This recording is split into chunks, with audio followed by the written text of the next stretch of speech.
நம்ம இப்போ பார்க்க போகிறது நீண்ட கால கடன் தீர்க்கும் திறன் விகிதங்கள். இதில் மொத்தம் 3 விகிதங்கள் இருக்குது. ஒன்று புற பொறுப்பு விகிதம், இன்னொன்று உரிமையாளர் விகிதம், இன்னொன்று முதல் உந்துதிறன் விகிதம். இந்த 3மே 1 by 1 பார்த்துடலாம். இப்போ புற பொறுப்பு விகிதத்துக்கு ஃபார்முலா எப்படி ஞாபகம் வச்சுக்கணும் அப்படின்னா, புறம் பை அகம். இங்கே கேள்வியில் இருக்கா, புறம் பை அகம். புறம்னா வெளியில் யார் இருப்பாங்க, நீண்ட கால கடன் கொடுத்தவங்க வெளியில் இருப்பாங்க. அகம்னா நிறுவனத்துக்குள்ளே யார் இருப்பாங்க, பங்குதாரர் நிதி. ஸோ இப்படி ஞாபகம் வச்சுட்டா நமக்கு கொஞ்சம் ஃபார்முலா மறக்காது. அப்போ ஃபார்முலா என்னமா, நீண்ட கால கடன் பை பங்குதாரர் நிதி. இந்த ஒவ்வொரு ஃபார்முலாவுக்கும் உள்ளே நீங்கள் என்னென்ன கண்டுபிடிச்சி ஆட் பண்ணணும் அப்படிங்கிறது இங்கே ஃபார்மேட்டாக கொடுத்துருக்காங்க. இதெல்லாம் இல்லாமல் நம்ம கேள்வியை வச்சு எப்படி சிம்பிளாக கணக்கை போடலாம் அப்படிங்கிறத நான் இந்த சாப்டர் ஃபுல்லாகவே உங்களுக்கு சொல்லித்தர போகிறேன். கண்டிப்பாக முக்கியமான சாப்டர், கொஞ்சம் நல்லா கவனித்து பாருங்கள். எடுத்துக்காட்டு 4 பாருங்கம்மா. பின்வரும் தகவலிலிருந்து புற பொறுப்புகள் வீதம் கணக்கிடவும் கொடுத்துருக்காங்க. இப்போ நமக்கு புற பொறுப்பு வீதத்துக்கான ஃபார்முலா என்ன, நீண்ட கால கடன் பை பங்குதாரர் நிதி. இப்போ நீண்ட கால கடன் நமக்கு நீண்ட கால பொறுப்புன்னு 2ஆம் நம்பர் இருக்கா. ஸோ 2ஆம் நம்பரில் இருக்க நீண்ட கால கடனை மட்டும் எடுத்துக்கலாம். அமௌண்ட் எவ்வளோ இருக்குது, 80,000. அடுத்தது என்ன வேணும், பங்குதாரர் நிதி. பங்குதாரர் நிதினா நம்பர் என்ன கொடுத்துருக்காங்க, 1. அப்போ 1ஆம் நம்பரில் இருக்கிறது எல்லாத்தையும் கூட்டினா என்ன கிடைக்கும், பங்குதாரர் நிதி. 1ஆம் நம்பரில் எத்தனை அமௌண்ட் இருக்குது, 2 அமௌண்ட் இருக்குது. 1 லட்சம் ஒன்று இருக்குது, 60,000 ஒன்று இருக்குது. 1 + 60 1,60,000. நீண்ட கால கடன் எவ்வளோ, 80,000. இப்போ ஃபார்முலாவில் அப்ளை பண்ணிடலாம். நான் ஏற்கனவே சொன்னோமா, நம்ம இப்படி வாய்க்கணக்கு போட தெரிஞ்சால் கூட இந்த ஸ்டெப் பை ஸ்டெப்பாக நீங்கள் எழுதினா மட்டும்தான் உங்களுக்கு ஸ்டெப் மார்க் கிடைக்கும். இல்லைன்னா நல்லா படிக்கிற ஸ்டூடெண்ட்ஸ்க்கே ஸ்டெப் மார்க் 1/2 மார்க் அப்படியே குறைச்சிருவாங்க. அதனால் புக்கில் எப்படி இருக்கோ அந்த மெத்தடை நீங்கள் கரெக்டாக ஃபாலோ பண்ணிக்கோங்க. இப்போ நீண்ட கால கடனுக்கு எதை மட்டும் கூட்டணும், கடனீட்டு பத்திரத்தை மட்டும் கூட்டணும். அதை 80,000 போட்டு அதை ஒரு பாக்ஸ் போட்டுருங்க. அடுத்தது என்ன வேணும், பங்குதாரர் நிதிக்கு 2 கூட்டணும். நேர்மை பங்கு முதல் 1, காப்பு மிகுதியம் 1. ஸோ 1 லட்சம் + 60,000 டோட்டல் எவ்வளோமோ 1,60,000. இதை ஒரு பாக்ஸ் போட்டுருங்க. அடுத்து இந்த அப்ளை பண்ணுற ஸ்டெப்பை இது கீழே கொண்டு வந்துடுங்க. அப்போது நமக்கு நீண்ட கால கடனான 80,000 மேலே போடுறோம், பங்குதாரர் நிதி 1,60,000 கீழே போடுறோம். போட்டதுக்கப்புறம் 4 0க்கு 4 0 கேன்சல் பண்ணிவிடுங்க. மீதி என்ன வருதுமா, 8 by 16. 1 8 8 2 8 16. 2ஆல் வகுக்கலாம் அல்லது 2ஆக பிரிச்சுக்கலாம். அப்போ 1ல் பாதிங்கிறது எவ்வளோ, 0.5. வகுத்து வர விடையை முன்னாடி போடுங்க, பின்னாடி எப்போ ஈஸ்ட்டு1. இந்த 3 விகிதங்களுமே நம்ம எதில் கொடுக்கணும்னா விகிதத்தில் கொடுக்கணும், ரேஷியோவில் கொடுக்கணும். அடுத்து எடுத்துக்காட்டு 5. பயணியர் நிறுவனத்தின் பின்வரும் இருப்புநிலை குறிப்பிலிருந்து உரிமையாளர் விகிதத்தை கணக்கிடவும் கொடுத்துருக்காங்க. உரிமையாளர் விகிதத்துக்கான ஃபார்முலா பாருங்கள். அந்த ஃபார்முலா கண்டுபிடிச்ச அதே பங்குதாரர் நிதி பை மொத்த சொத்துக்கள். இது ரொம்ப சிம்பிளாக நம்ம கண்டுபிடிச்சிடலாம். இப்போ இந்த கேள்வியை பொறுத்தளவுக்கு பங்குதாரர் நிதி என்னமா, நம்பர் 1 தானே. ஸோ 1ஆம் நம்பரில் இருக்கிறது எல்லாத்தையும் கூட்டிக்கோங்க. 1ஆம் நம்பரில் நேர்மை பங்கு முதல், முன்னுரிமை பங்கு முதல், காப்பு மிகுதி, இந்த விவரத்தை எழுதுகிறோம். 1 லட்சம் + 75,000 + 25,000. 1 75 + 25 2 லட்சம். ஸோ டோட்டல் பங்குதாரர் நிதியோட டோட்டல் எவ்வளோ வரும், 2 லட்சம். அடுத்து ஃபார்முலாவில் என்ன வேணும், மொத்த சொத்துக்கள். இது இருப்பு நிலை குறிப்பு. அப்போ பொறுப்புகள் சொத்துக்களோட டோட்டல் ஈக்குவலாக வருமாமா. அப்போ பொறுப்பும் 4 லட்சம், சொத்தும் 4 லட்சம். நமக்கு மொத்த சொத்து தான் வேணும். ஸோ மொத்த சொத்துக்களோட டோட்டல் 4 லட்சம். இப்போ ஃபார்முலாவில் அப்ளை பண்ணிடலாம். பங்குதாரர் நிதி எவ்வளோ கண்டுபிடிச்சிங்க, 2 லட்சம். மொத்த சொத்துக்களோட டோட்டல் 4 லட்சம். 5 0க்கு 5 0 கேன்சல் பண்ணிவிடுங்க. இப்போ மீதி என்ன இருக்குது, 2 by 4. 1 2 2 4. 1 2ஆல் வகுக்கணும் அல்லது 2ஆக பிரிக்கணும். 1ல் பாதிங்கிறது 0.5. பின்னாடி எப்பயுமே ஈஸ்ட்டு1. ஓகேவா.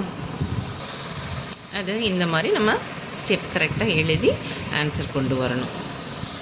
அடுத்தது முதல் உந்துதிறன் விகிதம். இதுக்கு ஃபார்முலா, மெயின் ஃபார்முலா பாருங்கள். நிலையான வட்டி மற்றும் நிலையான பங்காதாயம் ஈட்டுகின்ற நிதிகள் பை பங்குதாரர் நிதி கிடையாது, நேர்மை பங்குதாரர் நிதி. அப்போ பங்குதாரர் நிதியில் எதை மட்டும் விற்றணும், முன்னுரிமை பங்கு விற்றணும். ஏன்னா இவங்க எதை மட்டும் எடுக்க சொல்கிறாங்க, நேர்மை பங்கு மட்டும். அந்த இடத்துல கொஞ்சம் கன்ஃபியூஸ் பண்ணாமல் பார்த்துக்கணும். பங்குதாரர் நிதினா நேர்மை பங்கு முன்னுரிமை பங்கு ரெண்டும் சேர்ந்ததுமா. நேர்மை பங்குனா நேர்மை பங்கும் ப்ளஸ் காப்பு மிகுதியை மட்டும் நம்ம எடுத்துக்கணும் அப்படின்றத கொஞ்சம் கவனித்து பார்க்கணும். இந்த கணக்காக பார்த்துடலாம். இப்போ பாருங்கள், எடுத்துக்காட்டு 6வது.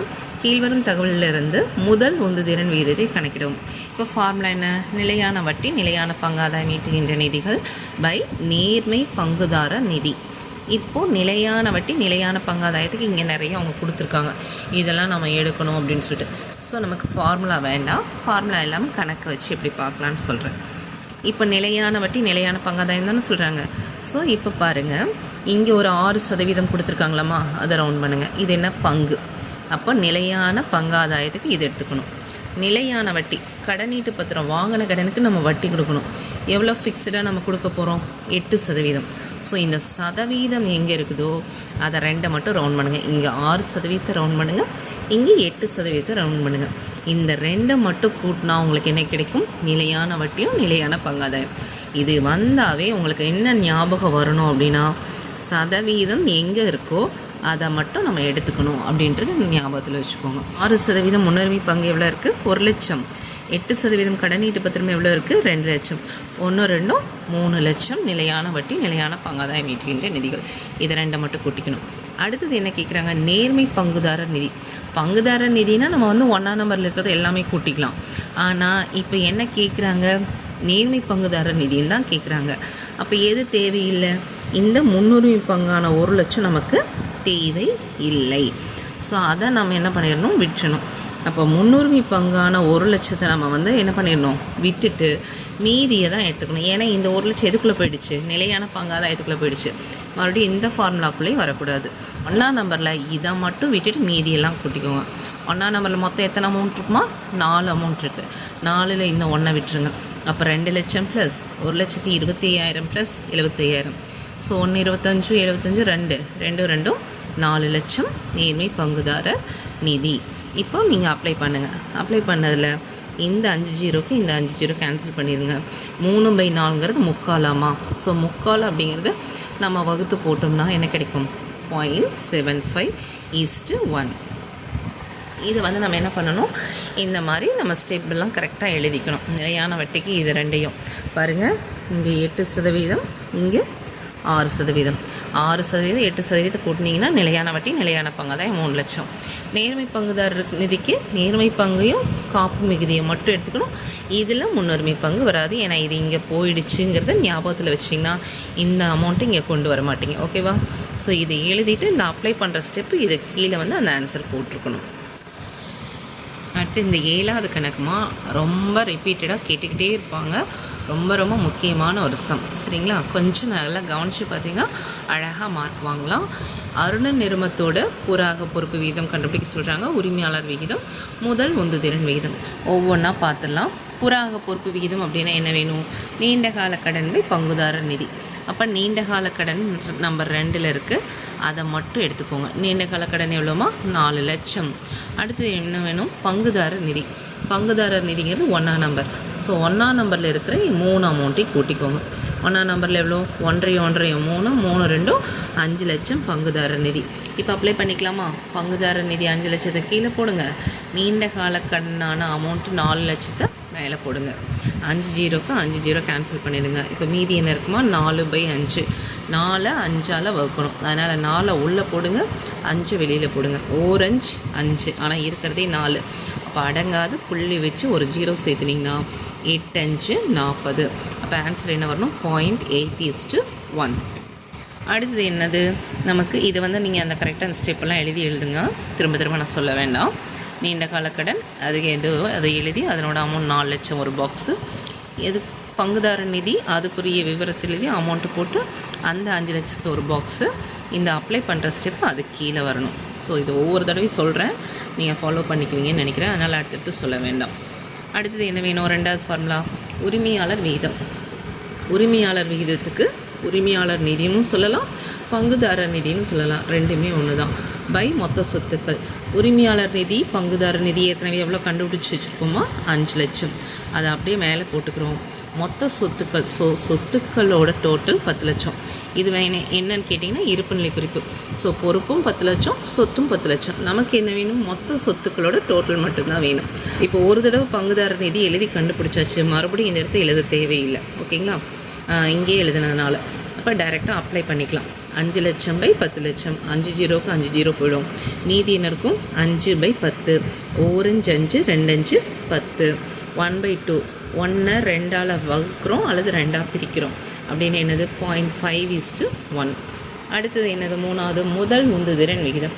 அதுக்கு ஃபார்முலா நிலையான வட்டி மற்றும் நிலையான பங்காதாயம் ஈட்டுகின்ற நிதிகள் பை நேர்மை பங்குதாரர் நிதி. இந்த நிலையான வட்டி நிலையான பங்காதாயம்னு எப்படி ஞாபகம் வச்சுக்கணும்? சதவீதம் ஞாபகம் வச்சுக்கணும். அப்போ இங்கே சதவீதம் எது எதில் இருக்குன்னு பாருங்கள். இங்கே ஒரு 8%, இங்கே ஒரு 9%. அப்போ 8% அமௌண்ட் 2 லட்சம், 9% அமௌண்ட்டு 4 லட்சம். 4 2 எவ்வளோமா? 6 லட்சம். அதுதான் இது. அப்போ 6 லட்சத்தை நம்ம போடுறோம். அடுத்தது நேர்மை பங்குதார நிதி. பங்குதார நிதியில் மொத்தம் அமௌண்ட் எத்தனை இருந்தது? 3 அமௌண்ட் இருந்தது. இதில் இப்போது நமக்கு எது வேண்டாம்? முன்னுரிமை பங்கு வேண்டாம். ஸோ இந்த அமௌண்ட் மட்டும் விட்டுருங்க. அப்போ மேலேயும் கீழே இருக்கிறது 1 எவ்வளோமா? 3 லட்சம். அந்த 3 லட்சம் தான் நேர்மை பங்குதார நிதி. ஸோ இதுக்குரிய விவரத்தை பின்னாடி இருக்குது, நீங்கள் கரெக்டாக எழுதிக்கோங்க. ஸோ நிலையான வட்டி அப்படின்னா 8%, 9%, அதை கூட்டினா 6 லட்சம். அடுத்தது நேர்மை பங்குதார நிதினா நேர்மை பங்கு காப்பு மிகுதியை மட்டும் கூட்டணும்னா அமௌண்ட்டு 3 லட்சம். இது ரெண்டையும் 6 லட்சத்து ஒரு பாக்ஸ், 3 லட்சத்து ஒரு பாக்ஸு, இதை ஃபுல்லாக போட்டுட்டு அதுக்கப்புறம் நம்ம வந்து இங்கே அப்ளை பண்ணுறோம். 6 லட்சம் பை 3 லட்சம், 5 ஜீரோக்கு 5 ஜீரோ கேன்சல் பண்ணுங்கள். 2 3 6, 1 3 3. அப்போ 2 மேலே போடணும், 1 கீழே போடணும். இந்த இடத்துல 2 1ஆல் வகுத்தா மறுபடியும் ஆன்சர் என்னதாம்மா? நமக்கு 2 தான். ஓகேங்களா? அதனால் இந்த இடத்துல 0.5 போடக்கூடாது. 0.5 எப்போ வரும்? அரை அப்படிங்கிறது 1/2 அப்படின்னு வந்தால் 0.5. ஆனால் இங்கே ஆன்சர் எப்படி வருது? 2/1, இங்கே 1/2. ஸோ இந்த டிஃப்ரென்ஸ் புரியலைன்னா இந்த இடத்துல ஃபைனல் ஸ்டெப்பில் கண்டிப்பாக தப்பு பண்ணிவிடுவீங்க. அந்த தப்பை பண்ணிடாதீங்க. ஓகேவா? அப்படியே பயிற்சி பார்த்துட்டு வந்துடலாமா?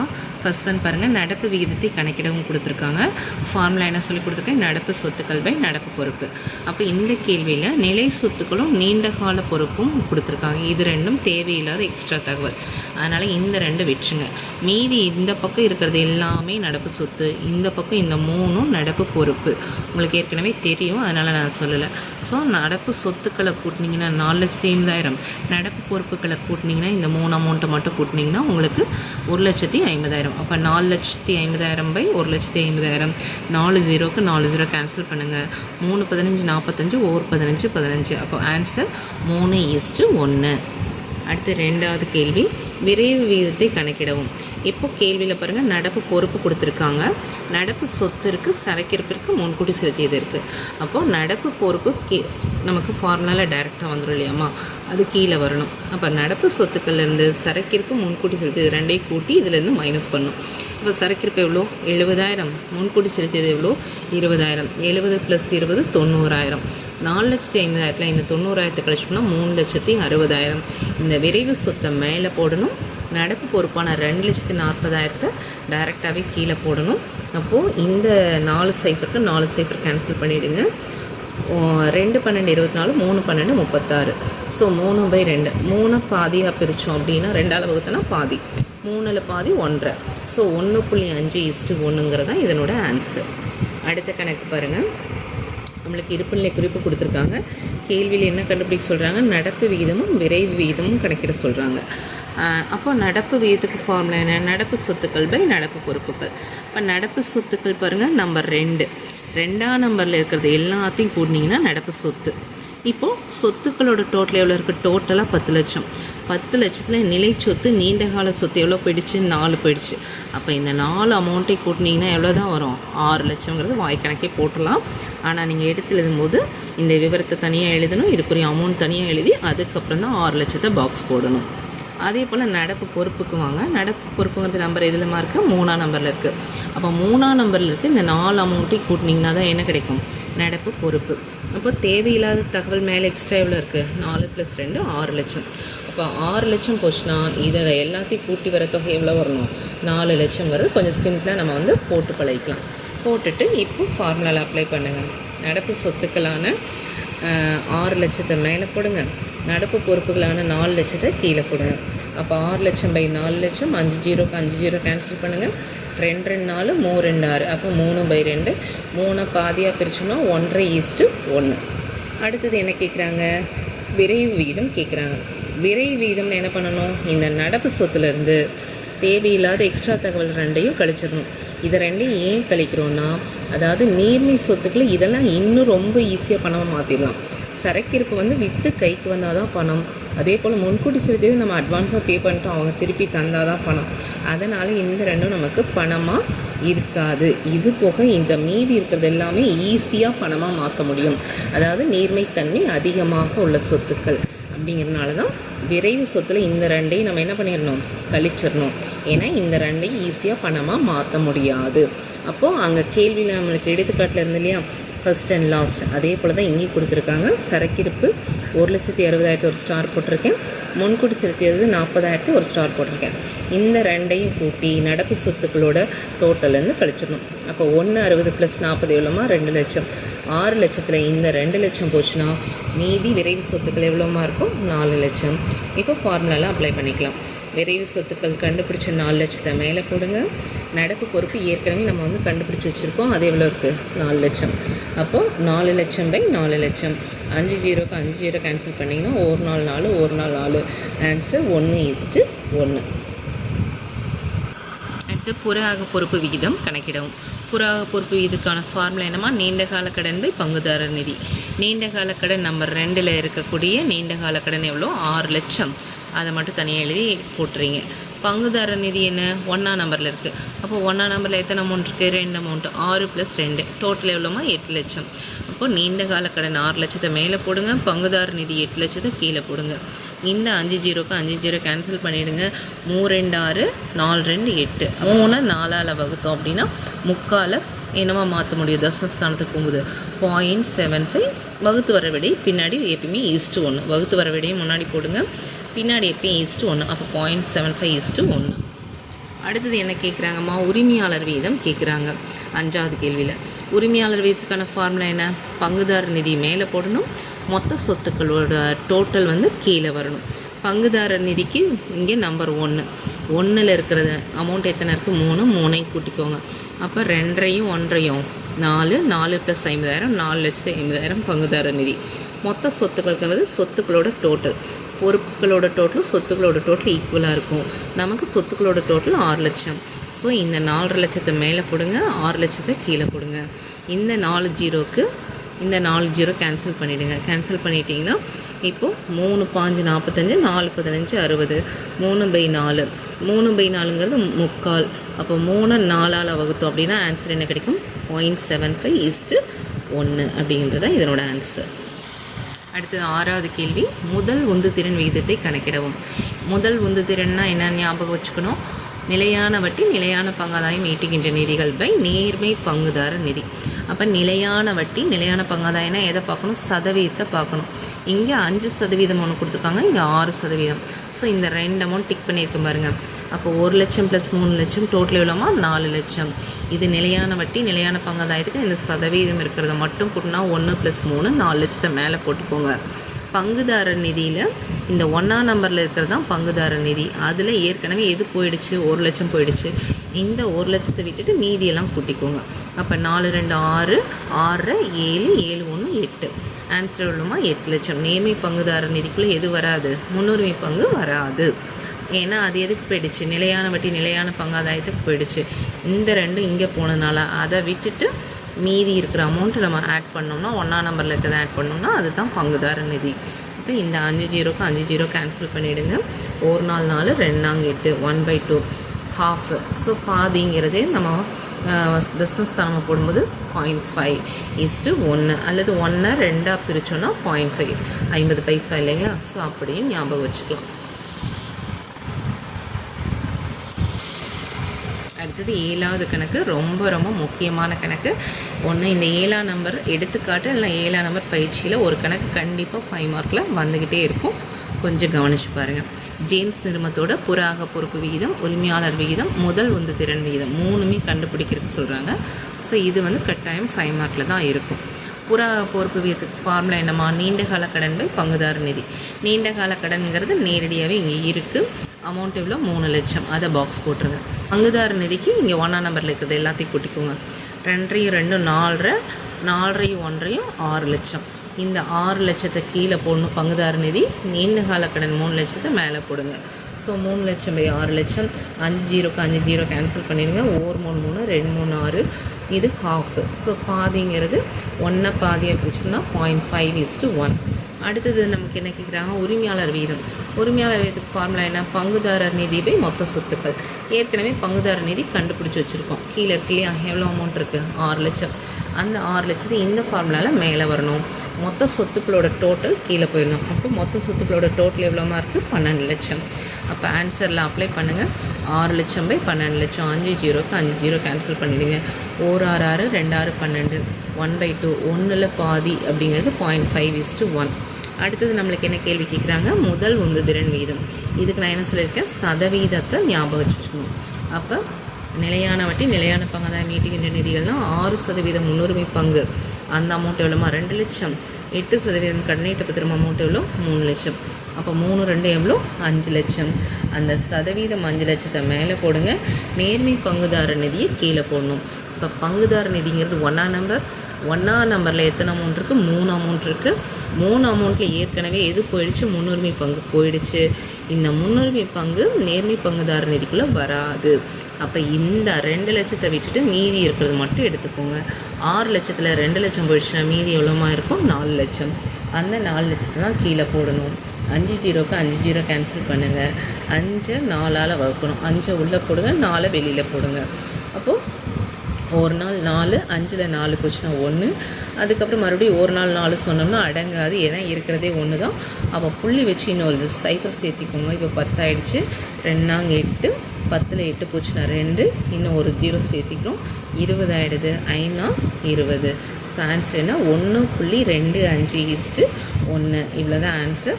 இந்த 7வது கணக்கு ரிப்பீட்டட் 5 மார்க். ஒன்றை எடுத்துக்காட்டி இல்லைன்னா உங்களுக்கு பயிற்சியில் கட்டாயம் எதிர்பார்க்கலாம். ஸோ எந்த கணக்குலையுமே நம்ம என்ன பண்ணலை, ஃபார்முலாவை மனப்பாடம் பண்ணாமே தான் நம்ம இந்த சாப்டர் ஃபுல்லாகவே கணக்கு பார்க்க போகிறோம். இந்த சாப்டர்னாலே நிறைய ஸ்டூடெண்ட்ஸ் என்ன நினைப்பீங்க, ஃபார்முலா மனப்பாடம் பண்ண முடியாது, கணக்கு பார்த்தாலும் எதை கூட்டணும் எதை விடணும்னு தெரியல அப்படின்றதுக்காகவே இந்த சாப்டர் நிறைய பேர் ஒமிட் பண்ணுவாங்க. அவங்களுக்கு எல்லாருக்குமே இது ஃபுல் மார்க் கண்டிப்பாக இந்த வீடியோ வாங்கி கொடுக்கும். சரிங்களா? அதனால் இந்த வீடியோ எல்லாருக்கும் பயனுள்ளதாக இருக்கும். நல்ல மதிப்பெண்கள் எடுங்க. வாழ்த்துக்கள்.